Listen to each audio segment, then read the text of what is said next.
Biruin mo lubog na sa baha, I love BBM pa rin. Dapat yung katangana, ginagawang krimen. Kung hindi ikulong, bitayin. Dalhin sa Congress, pakain sa buhaya kay Martin. Kasagsagan ng bagyo, nakuha pa magpagawa ng tarpaulin. Halos magkandalulod na kami sa baha habang ikaw nagpapagawa ng tarpaulin. Habang nagsisisigaw kami ng tulong, yung sako ng bigas tinatatakan niya ng Martin. Kulang na lang ultimo butil ng bigas tatakan niya ng Martin. Kaya pala papahupain muna yung baha kasi hindi pa sila tapos gumawa ng tarpaulin. Saka bakit mo tatatakan ng pangalan mo yan, hindi mo naman pera yan. Ano yun, bago kayo tumulong, hihintayin pa namin matapos yung bullshit na tarpaulin na yan. Alam mo Martin, ang sarap mong palanguyin sa mura. Paulanan ng real talk tapos ihagi sa baha. Sa gitna ng matinding pagbaha sa Bicol Region, gustong malaman ng ilang senador kung saan napunta ang umano'y bilyon-bilyong pisong pondong inilaan para sa flood control projects. Ito na yata ang pinaka-worst na government pagdating sa funds. Maharlika funds, flood control funds, PhilHealth funds, tapos sasabayan pa ng mga tangamong funds. Kawawang mga taga-Bicol kahit sino mapapasyet. Habang yung representative nilang si Saldico nalulunod sa budget. 61 billion nilaan sa Bicol, sabi ni Villanueva, kaya nasa na yung project. Huwag ka nang tumanggi, mismong kalikasan na yung nag-fact check. In 2023, sa DPWH alone, 29.4 billion ang budget. This year, for Bicol Region 2024, ang budget for flood control ng DPWH ay 31.9 billion. So 2023 and 2024, meron kang 61.42 billion. Guys, wala na talaga yung Pilipinas, sirang-sira na. Binaboy na ng mga buhaya. Yung mga matitinong tao, galit na. Yung mga bangag sa kriminal na lang yung mga natutuwa. Sino ba representative ng Bicol? Ako. Sino may hawak ng budget? Ako. Sino dapat sisihin? Ako. Buti alam mo.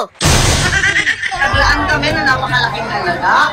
Umaabot ng halos 420 billion. Kung tutuusin, aabot siguro papatok ng 1.4 billion a day ang budget sa flood control. Saan napunta lahat yan?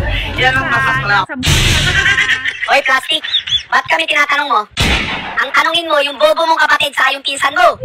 Di saklap-saklap ka pang nalalaman sila, sisihin mo. Kung talagang nagmamalasakit ka sa mga Pilipino, yung kapatid mo sa kapinsan mo, kasuhan mo. Hindi yung daldal ka ng daldal dyan sa media, wala ka namang ginagawa. Kunwari galit sa kapatid sa pinsan, hindi naman pala. Pangunahan mo yung hearing tapos matawag mo yung presidente. Hindi yung pasasakayin mo na naman kami sa balat ng mani. Alam mo na palang may nawawala, wala ka pang ginagawa. Binoto ka ng taong bayan para mag-imbestiga, hindi puro dada. Hindi mo mahahanap ang sagot kung puro ka lang awa. Lubog na nga tayo sa utang, lubog pa sa baha. Pinalaga naman niya ni Ako Bicol Party List Representative Saldico. Wala nang katotohanan ng umano'y bilyon-bilyong pisong flood control budget para sa Kabikulan. Ang ina niya,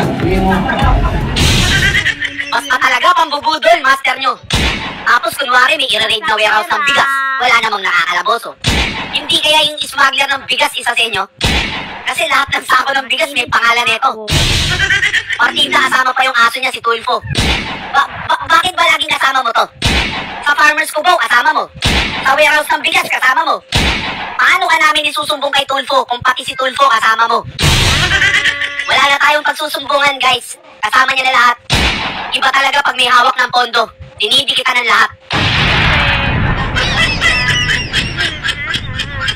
Papunta naman ako sa'yo. Bakit pati itong taong to? Itong taong to pati sa travel sinasama mo.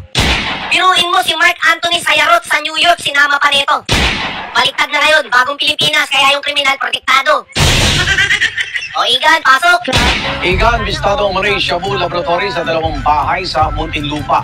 Nasabat ang mga hinihinalang droga na nagkakalaga ng 136 million pesos. Pati ang mga makabagong makinarya na ginamit sa illegal na gawain. Sa bisa ng isang search warrant, kinalugan ng mga pulis at taga-PIDEA ang inuupahang bahay na ito sa Ayala, Alabang, Muntinlupa. Tumambad sa kanila ang sandamakmak na kagamitan na hinihinalang ginagamit sa paggawa ng shabu. Nakasalansan pa sa tray ang mga hinihinalang shabu na luto na. Sa ilalim sa drug analysis at inventory ang tinatayang 20 kilo ng umano'y shabu na may street value na 136 million pesos. Arestado ang hinihinalang chemist na isang French national, si Cypher Aurelin. Nadakip din ang kasabuat niyang Pilipino na si Mark Sayarot. Grabe oh. Grabing, super grabe oh. Ito na yata yung pinaka-grabing to the over, talagang to the very max, to the highest level na to. Biruin mo, presidente ka? Bakit kasama mo to? Ikaw, Bobong ha? Kaya pala tabingi yung bunganga mo. Tapos nag-travel sa New York? Ba't kasama niya yan? Ano bang kaso niyang putagis na yan? RA 9165 lang naman. Tungkol pala sa drugs yan. Pampaano ba yan? Pampabulol sa pampaspeed. Pag nagsalita yan yung Amerikano yung nagno-nosebleed. Nandiyan dyan si Sayarot, malay mo siya yung taga-feed.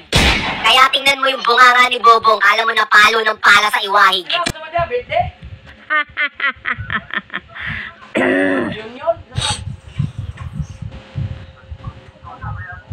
Yahaya.